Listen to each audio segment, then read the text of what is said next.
Hi, everyone. Bonjour à tout le monde. Je m'appelle Viviane Leong et je suis directrice de projet à fiscalité à CPA Canada. Je vais vous présenter mon co-présentateur, Bruce Paul, vice-président de fiscalité. Bonjour Bruce, bonjour Viviane. Nous voulons vous accueillir à la deuxième mise à jour concernant les actualités fiscales COVID-19. Beaucoup d'entre vous avaient vu probablement notre première mise à jour où on a parlé des mesures fiscales qui avaient été annoncées. Mais beaucoup de choses ont changé dès lors, surtout concernant la subvention salariale d'urgence du Canada, de laquelle nous parlerons aujourd'hui. Je voulais mentionner qu'il y a deux ressources que vous pouvez vérifier. D'abord, notre blog sur la subvention salariale d'urgence du Canada et en plus les enjeux liés au programme. Les deux choses sont sur notre site web et la présentation est fondée sur ces deux documents qui peuvent vous donner beaucoup plus de détails que ce qu'on va couvrir lors de la session. Aujourd'hui, nous allons tout simplement vous donner un survol de la subvention. On va souligner les enjeux et les inquiétudes clés que nous avons entendues par rapport au programme et on va passer du temps à parler des questions qu'on a entendues de votre part pendant la dernière semaine. Une chose finale avant de passer le micro à Bruce est que la subvention salariale d'urgence du Canada, c'est un nom un peu compliqué et donc on va parler de la subvention tout simplement. Ben, merci Viviane. Avant de passer aux règles, je voulais vous mettre à jour comme introduction concernant le travail qu'on fait à CPA Canada dernièrement. On a mentionné dans notre premier enregistrement qu'on est en contact constant avec l'ARC. On a des réunions, en effet, constamment avec eux par téléphone, on échange des notes, on s'appelle au téléphone aussi. Donc, ce travail continue. Et puis, comme une partie de cela, on a travaillé avec la Fondation canadienne de fiscalité du point de vue de consolider des enjeux. On a donc une liste d'enjeux en général et une autre concernant la subvention. Voici les enjeux qui ont été reconnus avant que n'ait été publiée la loi. On a affiché quelque chose le 6 avril et après une autre version après la publication de la version et on travaille aussi à une liste de plusieurs autres enjeux et je vais vous en parler un peu plus tard. Donc, je voulais vous parler un peu de questions et d'enjeux que vous nous avez envoyés. C'est très bon que vous l'ayez fait. On a une très bonne interaction avec notre adhésion et nous avons une bonne connexion aussi, mais nous voulions cependant mentionner qu'on a à peu près 500 questions qui sont arrivées. Et je voulais vous indiquer que malheureusement, nous ne pouvons pas répondre à toutes ces questions de façon individuelle. Ce que nous essayons de faire, c'est d'envoyer les gens à des ressources là où nous pouvons et nous observons les questions pour nous assurer de les mentionner avec le gouvernement. S'il existe des questions qu'on doit aborder ou des directives que le gouvernement peut fournir. Mais malheureusement, on ne peut pas répondre à des questions spécifiques où les gens demandent des directives spécifiques par rapport à comment appliquer les règles en ce moment. Mais nous nous assurons d'envoyer davantage d'informations et de la mettre à jour dans notre page. Et cela est en fait mis à jour de façon quotidienne à mesure que les choses changent. Et je vais, comme je vous l'ai dit, envoyer les questions au gouvernement aussi. Je vais maintenant passer de retour le micro à Viviane qui va parler des détails de la subvention. Merci. Donc, quelque chose de très rapide parce que beaucoup de choses se sont passées dernièrement concernant la subvention. D'abord, on l'a annoncé le 27 mars. C'est le premier ministre qui l'a annoncé. Il a dit que 75 supplémentaires seraient fournis. On a eu 2 documents d'information. Le premier est le 8 avril et après, la loi a été introduite dans le projet de loi C14 qui a été adopté le même jour. Le ministère des Finances a mis à jour le document du 8 avril pour refléter la dernière loi et les choses changent. Il y a beaucoup de choses fragmentaires, il y a beaucoup de questions, d'incertitudes et on a une liste dans notre site web qui fait un résumé de tous les enjeux et on les a aussi partagés avec le ministère des Finances et l'ARC. On dirait que le ministère a entendu beaucoup de rétroactions de notre part et de part d'autres et beaucoup d'enjeux ont été abordés dans la loi, mais cependant, il existe des domaines d'incertitude encore et les règles sont quand même complexes. 5 pages de définition, 7 pages de calcul. Donc, nous allons passer quelques moments à parler de la base de comment on calcule la subvention. Première chose, il faut déterminer s'il existe une entité admissible définie dans la loi comme étant des personnes particulières, des organismes caritatifs, etc. Et on a aussi les entités prescrites. Et peut-être cela donne une flexibilité pour inclure d'autres organismes qui auraient peut-être été ratés par hasard. Finalement, il,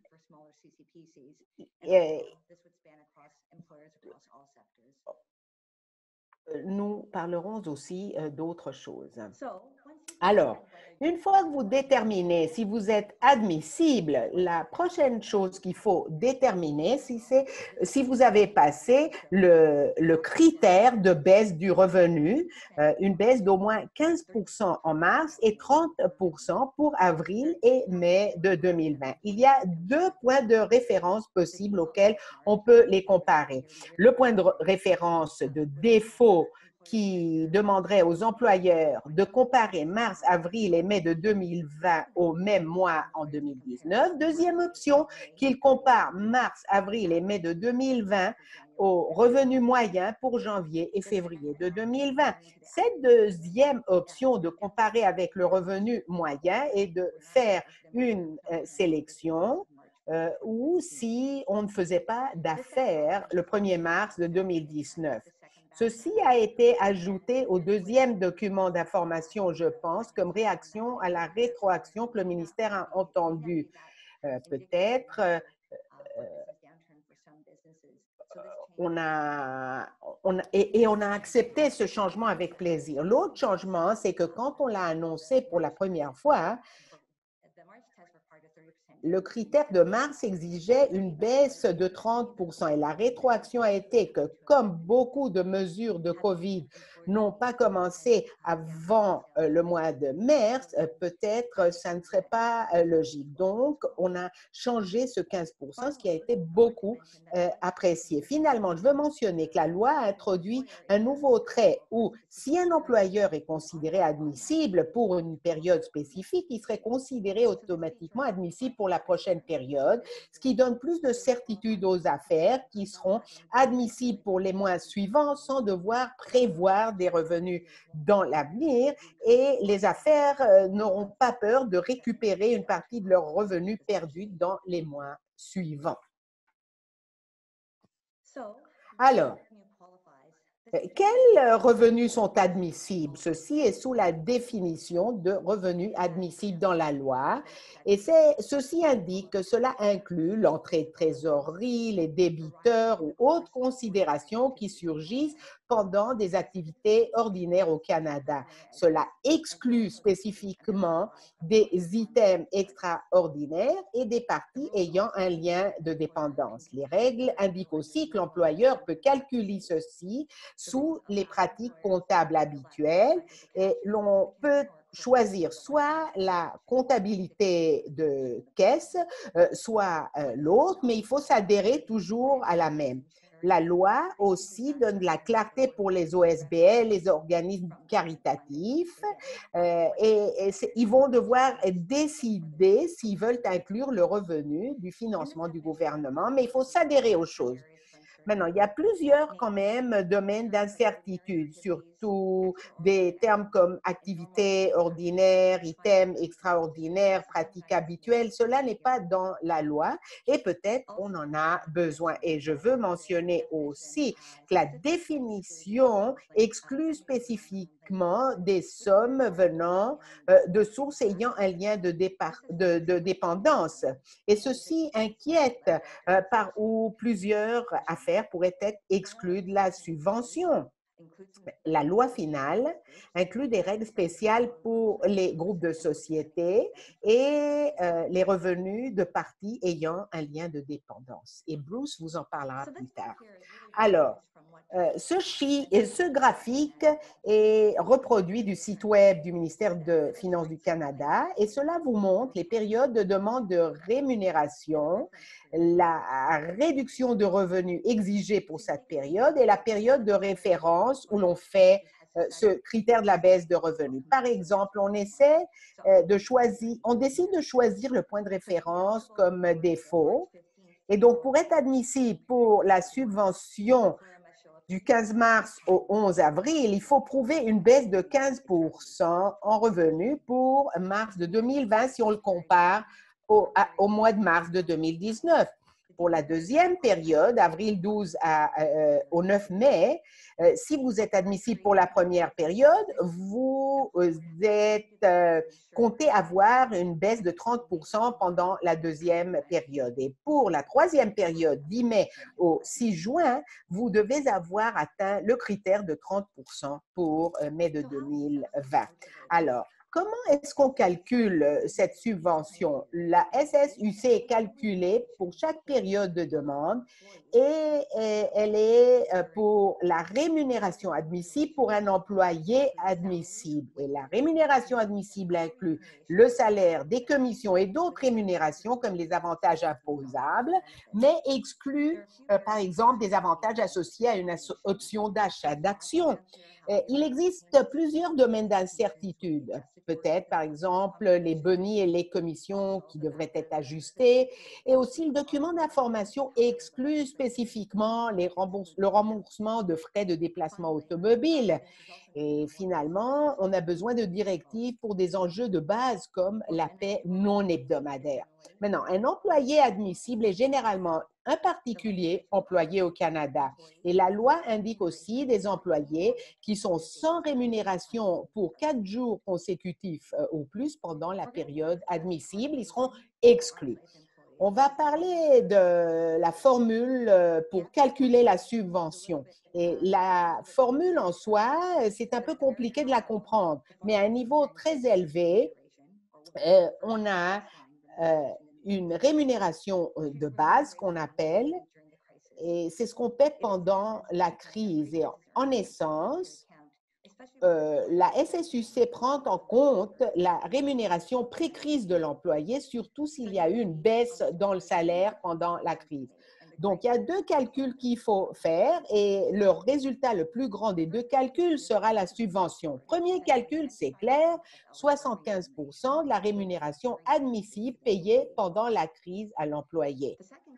Deuxième calcul, c'est le moindre de 75% de la rémunération de base des employés ou bien la rémunération payée en fait pendant la crise.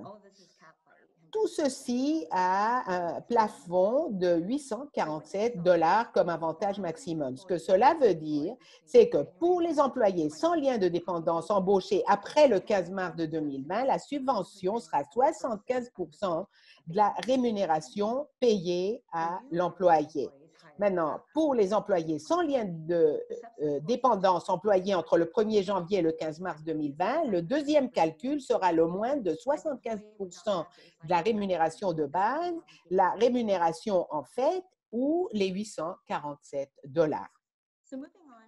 Alors, si nous passons à la subvention pour les employés ayant un lien de dépendance, nous voyons que c'est la même chose que pour les employés sans lien de dépendance, mais ce n'est disponible que pour les employés ayant un lien de dépendance qui étaient employés avant le 15 mars de 2020. Dit d'autre façon, les employeurs ne vont pas recevoir de subvention pour les employés ayant un lien de dépendance qui ont été embauchés après le début de la crise. Deuxièmement, si les employés ayant un lien de dépendance n'ont pas reçu de salaire pendant la période de base, ils n'auront pas le droit à la subvention, ce qui a posé beaucoup d'inquiétudes et Bruce va vous en parler aussi. Alors, la dernière composante des calculs de base que je voulais vous mentionner, le nouveau trait qui a été introduit dans la nouvelle loi par où les employeurs peuvent obtenir un remboursement de 100% sur les contributions de AE, RPC, RRQ et RQAP pour les employés qui étaient en congé payé. Ce remboursement va être ajouté à la SSUC payée à l'employeur et ne sera pas limité à 847 $ ou au plafond hebdomadaire. Maintenant, les employeurs peuvent soumettre une demande quand ils soumettent la demande pour la subvention. Donc, voilà la base concernant le calcul de la subvention. Il y a beaucoup de détails et je veux vous encourager de lire notre blog et de regarder les documents d'information qui ferait que vous compreniez le tout en même temps. Maintenant, je vais passer le micro à Bruce qui va parler d'enjeux et de questions importantes concernant la subvention. Merci, Viviane. Bon, un autre point dans les calculs, c'est que l'ARC travaille à des outils pour aider les affaires et les conseiller à faire les calculs aussi. Donc, ils travaillent à cela, je pense, même en ce moment même. Donc, voilà un autre outil qui devrait vous aider quand on le publiera du point de vue de faire les calculs, parce qu'on commence à travailler au détail et là, on voit que c'est assez compliqué. Le concept semble simple, mais il existe beaucoup de détails plus compliqués, surtout en ce qui concerne quelques-unes des choses que je vais vous mentionner. Les bonnes nouvelles, oui, il y a des choses qui ont été résolues, mais la résolution va ajouter aussi de la complication, ce qui est typique du point de vue de comment fonctionnent les choses quand on ajoute davantage de règles. Donc, je voulais parler un peu du processus qu'on a utilisé avec les enjeux un peu plus en détail, tout simplement pour vous donner une idée de ce que nous sommes en train de faire. Comme je l'ai mentionné, nous travaillons avec la Fondation canadienne de fiscalité pour résumer les enjeux concernant la subvention. C'est l'une des deux listes que je vous ai mentionnées au début. Et pour vous souligner où nous en sommes dans ce processus, nous avons fait un résumé qui est encore sur nos deux sites web et ceci souligne les enjeux qui ont été identifiés au début par les documents d'information, mais avant la publication de la loi. Mais dès lors, on a vu que ça serait utile de mettre à jour les choses, réviser la liste, la modifier, dire quels sont les enjeux résolus, quels sont en suspens, des commentaires supplémentaires par rapport aux résultats pratiques qui surgissent de cela. Et donc, nous deux, c'est-à-dire nous et la Fondation canadienne de fiscalité, avons affiché des choses sur les sites web et en même temps, on a reçu beaucoup d'autres inquiétudes. Beaucoup de mes notes disent qu'en ce moment, on en est à peu près 80 ou 100 enjeux et il y en a beaucoup qui arrivent encore. Donc, on essaie de nous assurer que les choses aient du sens et que les choses ne soient pas en train d'apparaître à deux sites en même temps. Et cela nous mène au prochain point. Du point de vue de prochains pas à suivre, on va afficher une liste des enjeux que nous avons reçus du moment que nous pourrons le faire. Ça va prendre du temps de les passer en revue parce qu'il y en a qui sont compliqués et nous allons aussi partager tout cela avec l'Agence du revenu du Canada aussi. Nous avons un groupe de travail qu'on a développé avec eux et une partie du processus sera d'essayer de trouver la façon de travailler à ces enjeux dans la façon la plus efficace possible. Quels sont les enjeux qui devraient être prioritaires par rapport à notre attention et on est en contact constant avec l'ARC aussi. Comme je dis, le site web en ce moment a la liste originale d'enjeux avec des mises à jour et bientôt on aura une liste d'enjeux plus détaillée que nous partagerons encore une fois avec l'ARC. Donc, ce que je voulais faire, c'est de vous donner une mise à jour par rapport à quelques-uns des enjeux clés qui ont surgi. Comme je vous l'ai dit, il y en a qui ont été résolus et d'autres non. Donc, je pense qu'on va passer à la prochaine diapo pour vous l'expliquer. Alors, il existe encore quelques structures qui ne paraissent pas être admissibles en tant qu'entité admissible et on essaie encore de voir, j'imagine, si les choses sont déjà terminées ou si on peut encore en discuter. Et je vais peut-être vous souligner les choses qui sont encore, disons, problématiques. Un cas, c'est les affaires ou les sociétés de personnes autochtones. Euh, En partie, c'est une société, mais la société n'était pas exemptée sous la disposition, plutôt l'article 149. Ce n'était pas la disposition correcte du point de vue d'entité admissible et sa définition qui mentionne les entités non imposables. Et malheureusement, on a des affaires autochtones qui ne seront pas inclus là-dedans. Maintenant, les sociétés de personnes sont un problème si vous avez un partenaire qui n'est pas une entité admissible. Encore une fois, cet enjeu ferait que les sociétés de personnes doivent avoir des partenaires. En ce qui concerne les caisses de retraite, hein, en ce qui concerne les sociétés de personnes, ce n'est pas admissible, encore une fois, ce qui fait que les fonds de capital investissement soient exclus. Et cela est une inquiétude aussi. L'autre chose qui surgit, c'est qu'il y a des structures qui existent avec des entités publiques qui sont des partenaires. Et l'inquiétude est là parce que malgré le fait qu'il y a une entité publique qui est un partenaire, ces sociétés de personnes sont commerciales et encore ces entités veulent des directives supplémentaires du gouvernement par rapport à si elles sont admissibles ou pas. Donc, voilà une petite mise à jour par rapport à quelques-unes de ces structures. Maintenant, un enjeu qui a été résolu, et ce n'était pas dans le document d'information, parce que parfois c'est difficile de dire ce que veut dire le gouvernement. Heureusement, quand ils ont fait la loi, on parle de particuliers de façon spécifique. Et là, on a les règles des fiducies. Une fiducie est un particulier du point de vue des biens fiduciaires. Mais les choses ne sont pas si claires quand on parle des fiducies de façon un peu plus générale. Je pense que le consensus, oui, est que les fiducies sont des entités admissibles. Beaucoup ont suggéré qu'on devrait mettre notre liste pour faire un suivi concernant les fiducies pour assurer qu'elles soient des entités admissibles. Prochaine diapo maintenant. Maintenant, un autre enjeu qui a surgi, et une partie de cela a à voir avec des questions qu'on nous a posées lors de notre premier webinaire, en ce qui concerne la loi, c'est l'enjeu autour du revenu. Quand on a fait la session initiale, on nous avait dit beaucoup de choses concernant le revenu. On les a mentionnées. Il y avait les items de capital, les items extraordinaires qui étaient exclus, mais il n'y avait pas trop, en fait, d'antécédents par rapport à ce qu'inclurait le revenu. La loi va un peu plus en avant et dit ce qui est inclus en général. Les revenus de vente de biens, la rémunération à l'acte, le paiement pour l'utilisation de propriété.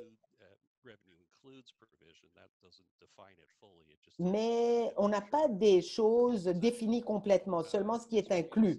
Et comme Viviane l'a dit, la loi spécifiquement exclut les items extraordinaires. Donc, il y a encore un peu d'incertitude par rapport à ce que veut dire le revenu. Du point de vue d'items extraordinaires, ils ne sont pas spécifiquement définis.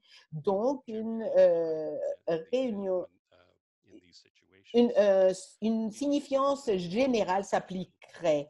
Et nous supposerions que la définition des PCGR devrait être inclue comme une partie de cela. Maintenant, le revenu en soi ne doit pas être calculé selon les PCGR. On peut utiliser les méthodes comptables habituelles et cela fait que les choses soient un peu plus directes, explicites. Mais il faut comprendre que ce que le gouvernement veut faire, c'est de tester le volume des affaires.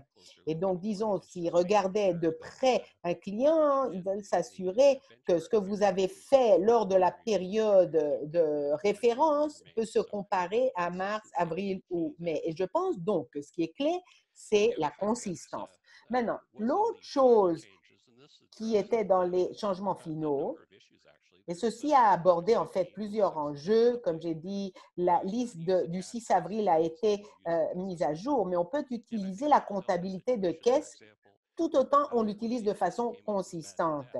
Un enjeu qui a surgi, c'était ce qu'on appelle les mauvaises dettes. Disons que vos ventes n'avaient pas eu une baisse de 15 ou 30 en avril ou mai, mais une grande partie a terminé par être une mauvaise dette. Est-ce que c'est possible d'utiliser, ça serait plutôt possible d'utiliser la comptabilité de caisse qui est avantageux et d'autres enjeux spécifiques ont été identifiés. Je vous dirige encore une fois au résumé mis à jour par rapport à comment la comptabilité de caisse pourrait être avantageuse dans d'autres domaines. Maintenant, un enjeu qui a été mentionné et il a surgi dans un couple de domaines différents. Qu'est-ce qui se passe si vous reconnaissez votre revenu avec le temps? Vous comptabilisez votre revenu avec le temps et je ne pense pas qu'on ait toute la solution. Qu'est-ce qui se passe, disons, si vous êtes dans l'affaire de fournir des contrats à long terme, par exemple, et vous reconnaissez le revenu pendant la période du contrat? L'enjeu mentionné qui a du sens, c'est que si on éparpille le revenu, euh, la, la, la réduction de revenus pourrait ne pas se voir pendant un certain temps et quelques affaires ont souffert beaucoup de pertes dans les affaires et ne pourraient pas être admissibles à cause de cette comptabilisation de produits. Alors là, la comptabilité de caisse pourrait être avantageuse, mais ça dépend de la structure des paiements et ce genre de choses. Mais cela vaut la peine de vérifier si le revenu est éparpillé le long du temps ou s'il existe d'autres enjeux ou la baisse a un impact immédiat sur le calcul du revenu. L'autre enjeu qui a surgi, c'est pour les OSBL spécifiquement, du point de vue de reconnaître leurs revenus là aussi. Et je pense encore que la comptabilité de caisse, encore une fois, devrait être mise en œuvre pour les OSBL aussi. Ça serait avantageux. Et donc, je vous suggère spécifiquement de regarder la loi, le document d'information pour avoir davantage de renseignements concernant les OSBL. Maintenant, Viviane a mentionné qu'on a des inquiétudes concernant la rémunération des propriétaires exploitants. On a plusieurs enjeux ici. Viviane a mentionné spécifiquement l'exigence d'être employé, mais on a des inquiétudes, je pense aussi par rapport à comment l'on paie la rémunération du point de vue de la période de base, numéro 1, et aussi la rémunération pendant la période d'avantage aussi. Donc, on a plusieurs enjeux. D'abord, est-ce que le propriétaire exploitant est en train de recevoir de la rémunération du tout? Ou est-ce qu'il a reçu des dividendes d'un autre côté? Voilà des inquiétudes. Une autre inquiétude est comment, disons, allouer la rémunération si elle est payée, oui, pendant les périodes de temps de l'année. Ce qui est commun pour les propriétaires exploitants, c'est de prendre des sommes forfaitaires le long de l'année.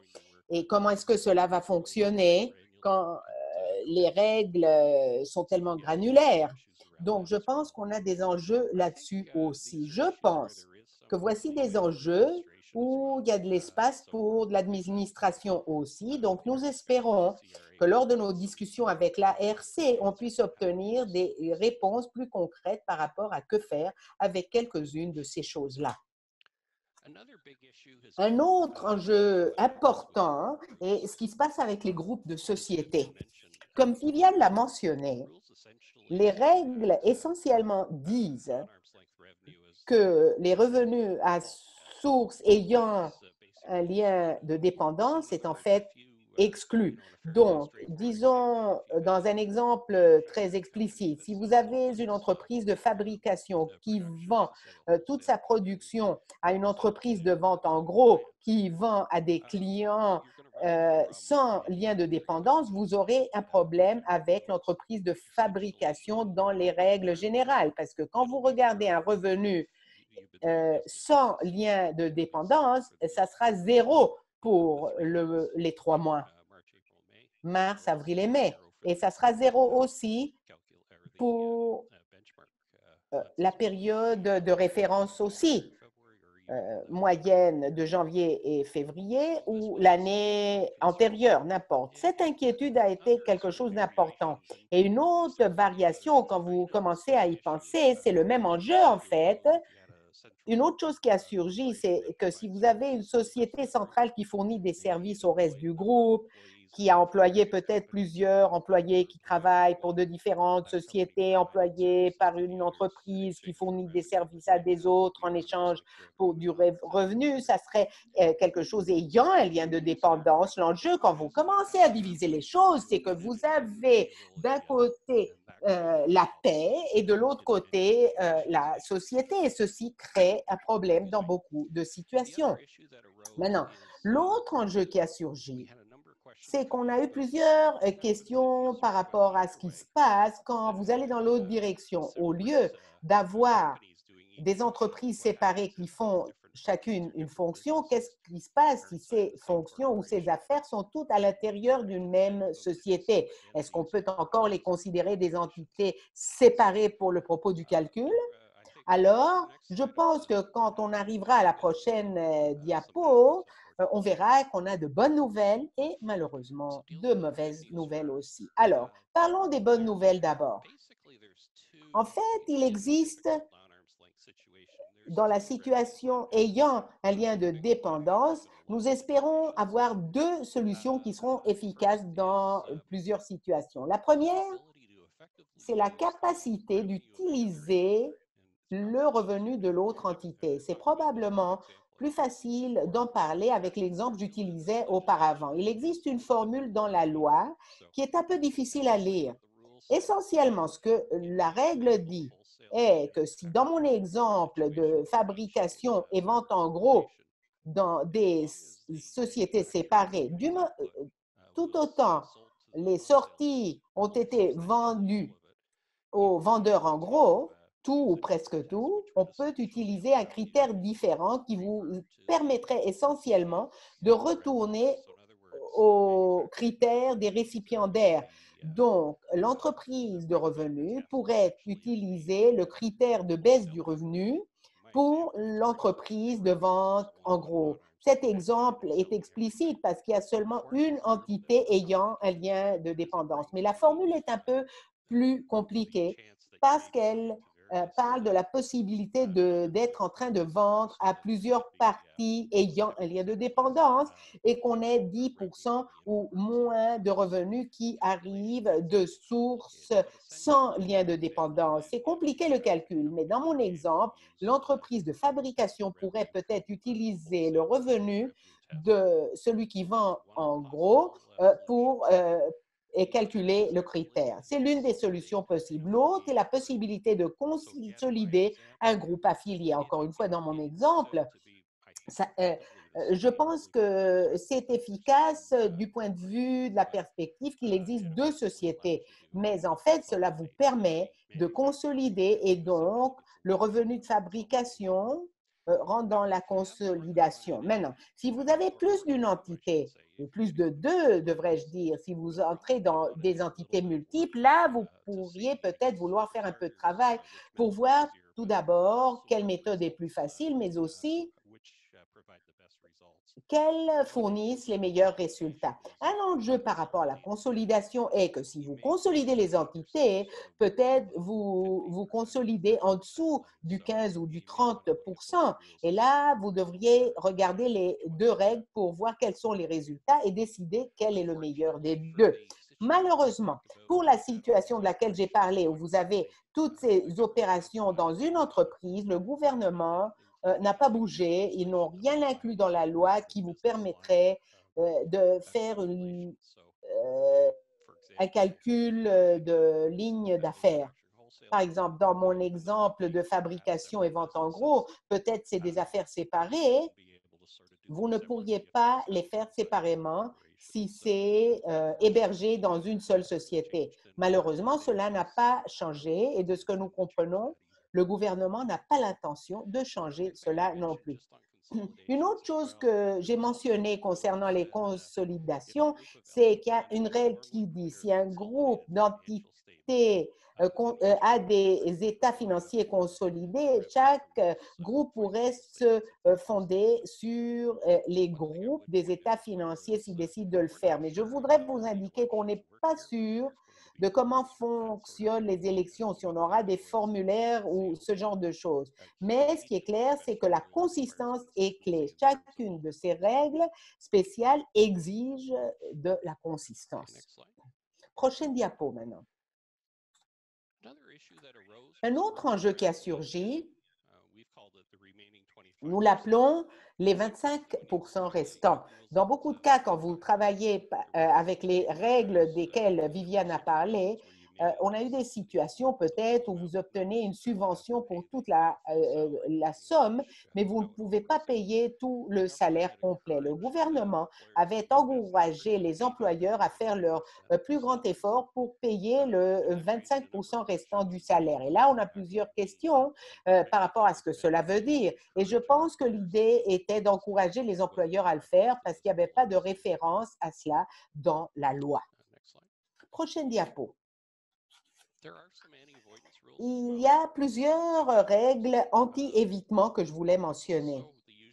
On a aussi les règles habituelles autour de choses comme par exemple la négligence grossière, les fausses déclarations. Je ne vais pas en parler là, mais je voulais parler, oui, de quelques-unes des règles anti-évitement pour les souligner.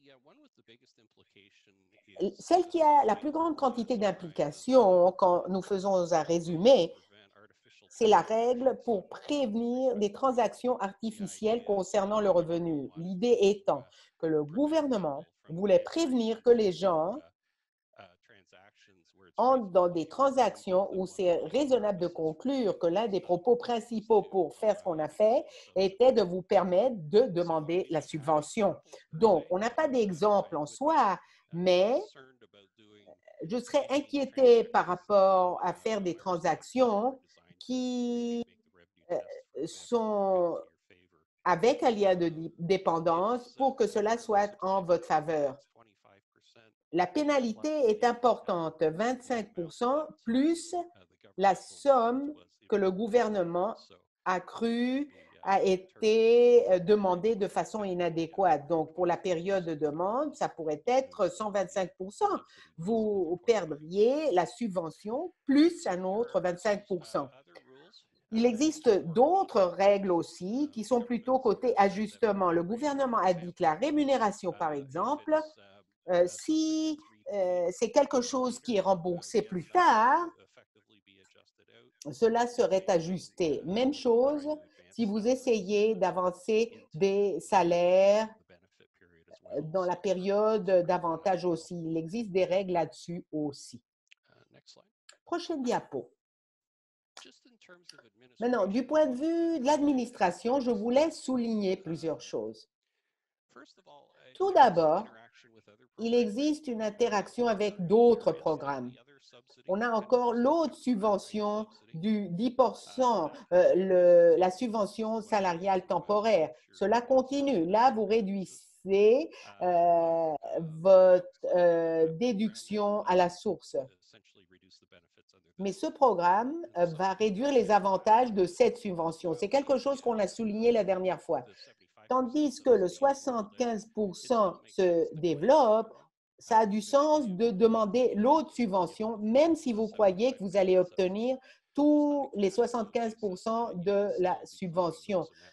Côté flou de caisse, vous pouvez les demander maintenant et vous éventuellement obtiendrez le 75%. Et cette subvention est encore disponible pour ceux qui ne vont pas répondre aux critères de la subvention du 75%. Même chose, le programme travail partagé de l'assurance emploi. Les avantages là vont réduire aussi la somme de la subvention sous ce programme-là. Je pense, je suis sûre que tout le monde le sait, mais au cas où la subvention est imposable parce que c'est de l'assistance gouvernementale, ce n'est pas considéré un revenu pour le critère de la baisse du revenu. Et une autre chose qui est un peu différente, c'est qu'il y a une règle spécifique dans la loi qui établit que le demandeur doit avoir un particulier dont la responsabilité principale est d'aide dans les activités financières et qui devra attester dans la demande. Et il devra attester que c'est complet et précis dans tous les aspects d'importance. Cela devra être une partie de la demande. Un autre enjeu qu'il faut prendre en compte, c'est si l'organisme n'est pas considéré admissible, peut-être le calcul n'a pas été bien fait, et là, s'ils ne sont pas admissibles, ils vont devoir rembourser. Maintenant, les demandes vont être faites sous le compte Mon dossier d'entreprise. Et il y a un peu de choses que je veux vous mentionner. Il faut faire les choses avant octobre de 2020. Et je pense que ce qui est intéressant est que la loi permet au ministre essentiellement de communiquer l'identité des demandeurs. Donc, nous allons voir si nous pouvons obtenir un peu plus d'informations du point de vue du propos de cette disposition, parce que c'est un peu différent d'autres dispositions fiscales en général. Et la loi permet aussi au ministre de repousser le programme jusqu'au 30 septembre, mais on n'a pas encore parlé de cela. Maintenant, quelques points finaux avant de répondre à quelques-unes des questions que nous avons reçues. Je voulais vous indiquer encore une fois que nous avons affiché deux résumés dans notre site web, un sur des enjeux non fiscaux et l'autre sur des enjeux concernant la subvention. Et la liste de la subvention en ce moment est une récapitulation de choses qu'on a entendues avant la loi. On va afficher un nouveau résumé avec tous les enjeux qui ont surgi dès la publication de la loi. L'autre chose que je voudrais vous mentionner, c'est que l'ARC a mis à jour sa liste des dates limites de production. On avait des brèches quand on comparait le 26 mars, quelques items sur le site web, mais on dirait que ceci a été vraiment corrigé. Donc, il existe une mise à jour à la liste des dates limites de production. Et comme commentaire final, je veux sans doute encourager tout le monde à regarder notre site de mise à jour fiscale. Je comprends qu'on a dépassé 300 000 visites au site web. Et c'est là où nous allons afficher des mises à jour et des choses à mesure qu'on les apprend. Donc, comme je l'ai dit, par rapport aux questions qu'on reçoit, on ne peut pas répondre à des questions spécifiques, mais on va essayer de vous fournir la plus grande quantité d'informations que nous pouvons à travers la page de mise à jour fiscale. Viviane, je pense qu'on est prêt à prendre des questions. On a plusieurs questions. Les plus communes sont celles qu'on va mentionner. La première est, si je mets des employés en congé non payé au début de la crise COVID-19, mais maintenant je veux les retourner à un congé payé de façon rétroactive et les payer de façon rétroactive, est-ce que je suis encore admissible pour la SSUC? Oui, c'est une question de laquelle beaucoup de gens parlent. Essentiellement, l'une des choses que le gouvernement a mentionné de façon répétée dans le programme et que ça s'applique à partir du 15 mars. L'enjeu qui a surgi pour beaucoup d'affaires, c'est qu'ils ont dû prendre des décisions d'affaires immédiates. Ils ont dû les fonder sur ce qu'on savait à l'époque. Donc, la question qui a surgi est la suivante. Si j'avais su comment le programme allait fonctionner, essentiellement peut-être, j'aurais pas mis les gens dans des congés payés. Alors, est-ce possible de reculer et faire essentiellement ce que j'aurais fait probablement si j'avais su tous les détails? Et la réponse est probablement double. D'un côté, la loi paraît ne pas prévenir cette approche, mais l'inquiétude que nous avons est que nous pensons que ce serait important pour l'ARC de faire un commentaire là-dessus. Et nous avons envoyé cette question comme une question spécifique à l'ARC et on nous a dit que l'ARC est en train de l'analyser. Donc, je pense que c'est important. Ceci pourrait impliquer beaucoup d'argent et nous pensons que c'est important qu'une question comme celle-ci soit répondue par l'ARC et soit affichée dans leur site web. Donc, nous sommes en train de parler avec l'ARC du point de vue de leur donner ce qu'ils doivent savoir et nous leur demandons une mise à jour. Prochaine question, Bruce. Quel genre de documents justificatifs seront nécessaires pour le critère de la baisse de revenus? Qu'est-ce qu'il faut divulguer quand on soumet une demande? C'est très important parce que ça dépend de ce que l'ARC veut prendre comme une partie du processus de demande. Je pense que le point de départ de la réponse est quels sont les détails dont on aura besoin pour faire en fait la demande. Comme je l'ai dit, l'ARC est en train de travailler à des outils et on dirait qu'ils veulent vous aider avec le calcul. Donc, si c'est le cas, on dirait que vous allez devoir être armé avec tous les détails pour soumettre la demande. Bien évidemment, la paie et ce genre de choses aussi. Donc, nous devrons voir quand la demande aura lieu sur la page de mon dossier d'entreprise, on verra ce qui se passe. Mais ça serait le point de départ. En plus, ce on aura comme demande pour l'ARC, on va demander quels sont les documents qu'on doit garder. Un enjeu qu'on a déjà mentionné, c'est le fait que le programme est fondé sur des périodes de paie hebdomadaires. La loi, les documents de renseignement nous disent combien l'on paie par semaine. Et un enjeu spécifique est qu'est-ce qui se passe si vous payez toutes les 2 semaines, tous les demi-mois. Et cela devrait peut-être être une partie de la documentation. Donc, on verra ce qui se passe en allant de l'avant, mais c'est sans doute une question que nous avons posée à la RC par rapport à que faire quand on soumet la liste.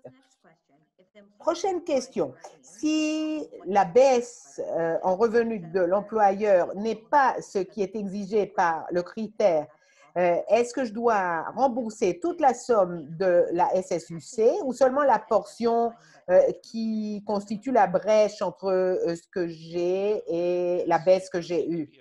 Ce que j'ai déclaré, la baisse que j'ai eue. On dirait que c'est un critère oui ou non. Et je pense que cela pose des problèmes par rapport à comment l'aborder. C'est-à-dire, il existe des affaires où ça sera quelque chose d'explicite. Ils sont admissibles ou pas. Des affaires de vente au détail, beaucoup ont dû fermer et si elles n'ont pas de présence sur l'Internet, peut-être elles ont vu une baisse importante dans le revenu. Et quelques-unes de ces affaires devraient savoir blanc et noir si elles sont admissibles ou pas. Mais je pense que l'inquiétude plus ample est autour de celles qui s'approchent plus au 15 ou au 30% du critère, dépendant du mois que vous regardez. Je pense que ces demandes-là, c'est là où vous voulez faire un peu plus d'attention, parce que si à la fin on découvre qu'il y a un enjeu ou quelque chose qui n'a pas été considéré quand on a fait le calcul, là, il va falloir le rembourser et cela pourrait vous poser des problèmes de flou de caisse. Très bien. On a mentionné dans la présentation que si une entité répond aux critères de la baisse du revenu pour la période numéro 1, elle est admissible automatiquement pour la période 2. Qu'est-ce qui se passe avec la période 3? Comme tu l'as dit, il y a une règle par où, essentiellement, on est admissible pour la période 2. Ce que nous comprenons est que pour la période 3, il faut soumettre encore une fois une demande par rapport aux critères. mais ça dépend peut-être des affaires. Il y en a où ça serait très clair, c'est blanc et noir, elles sont bien en excès de la baisse nécessaire pour être admissibles. Mais pour d'autres affaires, il va falloir faire des calculs plus détaillés. Il va falloir soumettre de l'information de façon continue à l'ARC. Donc, il s'agit de si l'on répond aux critères ou pas. Pour la période 2, ça se prolonge de la période 1. Prochaine question. Pour des entreprises de services professionnels, est-ce que le revenu inclut ce qui est en cours de production? Question fréquente. Je pense qu'on a plusieurs composantes là-dedans. Un des enjeux qu'on a découvert il y a quelques années, je pense que ça fait 2 ans de là, quand l'enjeu en cours de production a surgi et il y a un changement dans la loi, je pense qu'on a mal compris les choses par rapport au travail en procès. Ça se trouve, oui, dans l'inventaire de la loi de l'impôt sur le revenu. Alors, si on a un inventaire, est-ce que c'est pertinent pour le calcul du revenu? Pour des propos de comptabilité, on fait des choses selon les factures et à la fin, on fait des ajustements à la fin de l'année. Les gens voulaient davantage de directives, mais nous allons le mettre dans la liste de choses autour desquelles nous voulons un suivi. Les entreprises professionnelles, tout comme d'autres entreprises, peuvent regarder l'enjeu de la comptabilité en caisse aussi, et non seulement le revenu sous des méthodes comptables habituelles. Donc, cela nous mène à la dernière question, Bruce. Si je choisis d'utiliser la comptabilité de caisse, est-ce que je dois signaler mon revenu pour la période de référence antérieure en utilisant la comptabilité de caisse aussi? Ben, comme pour beaucoup d'autres choses, c'est la consistance qui est importante. Vous choisissez une chose, vous continuez à être consistant.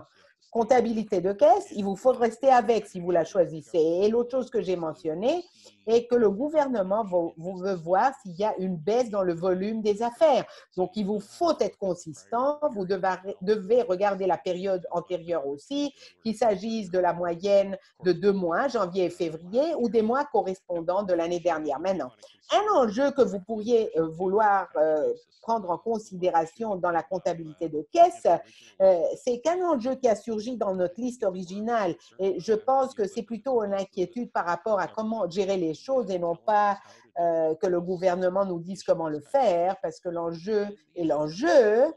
Et c'est le suivant, que des affaires de plus petite taille ne faisaient pas des limites mensuelles par rapport aux revenus. Les petites affaires, s'ils soumettent la TPS une fois par an, c'est l'annuel qui est important et non pas le mensuel. Donc, si on a des inquiétudes par rapport à ces limites par mois l'année dernière, parce que personne ne savait qu'on allait devoir faire des limites par mois, alors là, la comptabilité de caisse pourrait être plus facile pour documenter ce qui s'est passé parce que vous pouvez voir la trésorerie qui est entrée. Cela pourrait être plus facile, ça serait peut-être une approche différente qui aurait du sens dans cette situation. Donc, encore, je réponds à la question en disant qu'il faut être consistant, n'importe. Merci, Bruce. Donc, cela nous mène à la fin de notre présentation d'aujourd'hui. Nous espérons que cela vous soit utile et que cela vous ait donné un peu plus de clarté.